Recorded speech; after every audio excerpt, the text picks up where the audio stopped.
The Wriggle Spinner is a toy that sits like a propeller on a man's finger, with edges that turn around a direction. Contingent upon your own taste, watching the turning movement is either hypnotizing or bothering.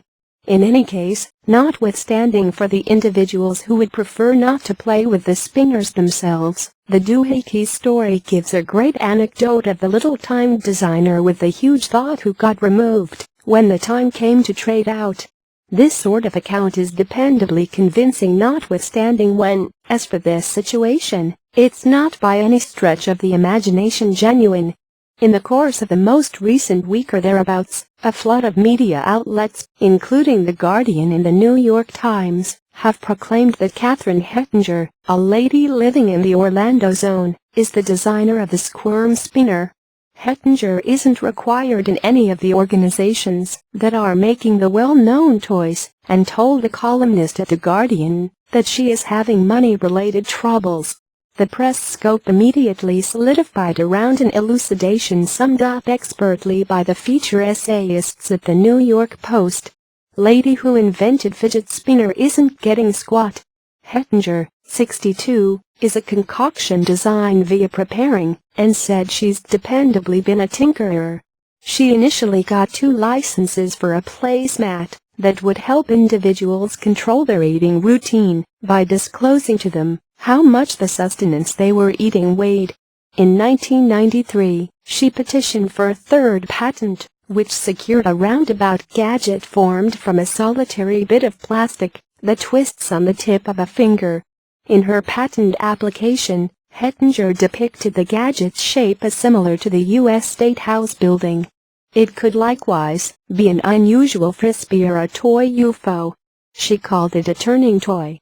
Hettinger's patent was conceded in 1997. She said she started making the gadgets in her pantry, utilizing a machine she purchased from a dead sign production producer, and offering them at craftsmanship fairs.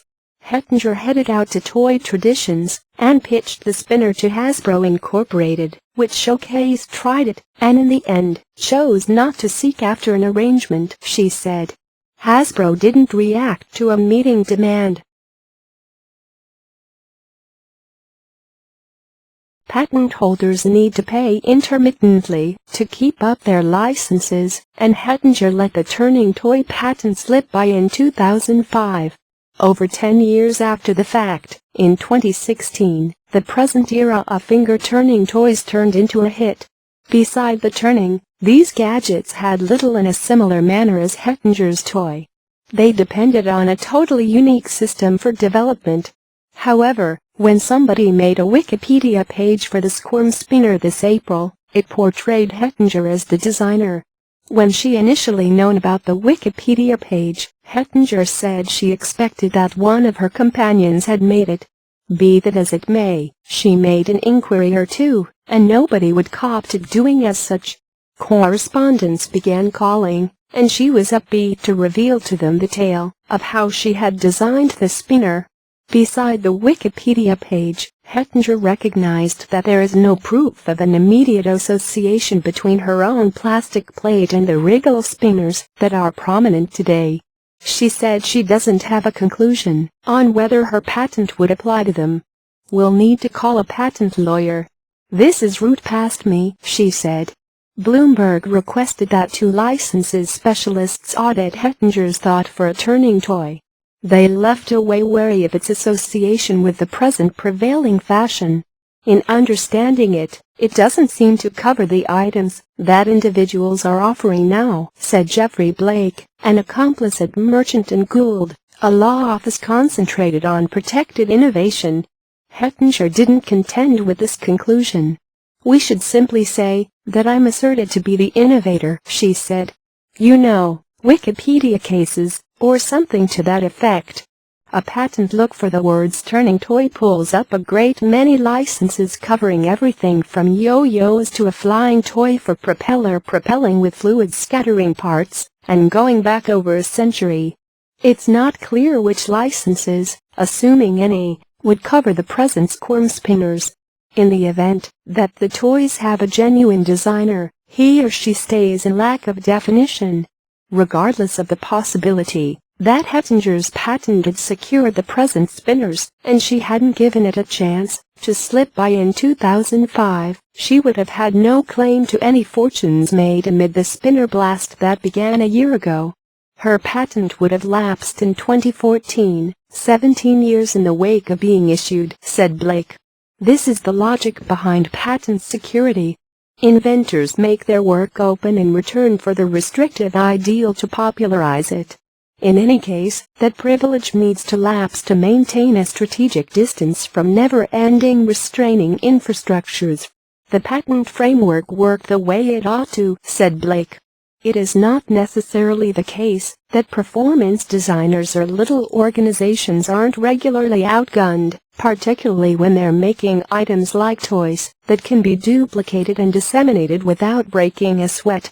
The lawful procedure is a bare notwithstanding for those with honest-to-goodness claims.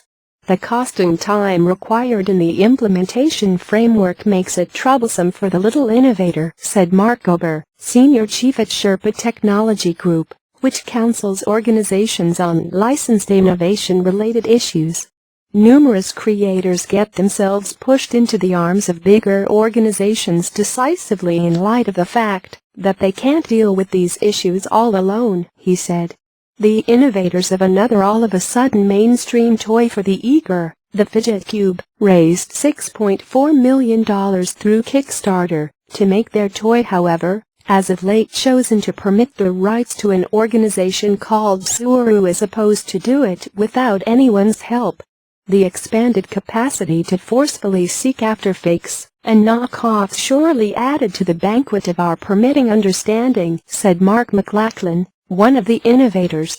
Hettinger has of late propelled her own Kickstarter battle to help her compensation to produce her spinners. Wikipedia credits Catherine Hettinger as the first creator. That makes it a classic, the pitch begins. She has likewise been dealing with an iPhone application, a venture she has kept down on, in light of the fact that she knows that it is so difficult to get through the commotion on the App Store. She's reasoning that a recently discovered big-name status may offer assistance. After this blows over to some degree, I'm certain I'll be making significantly more associations for that.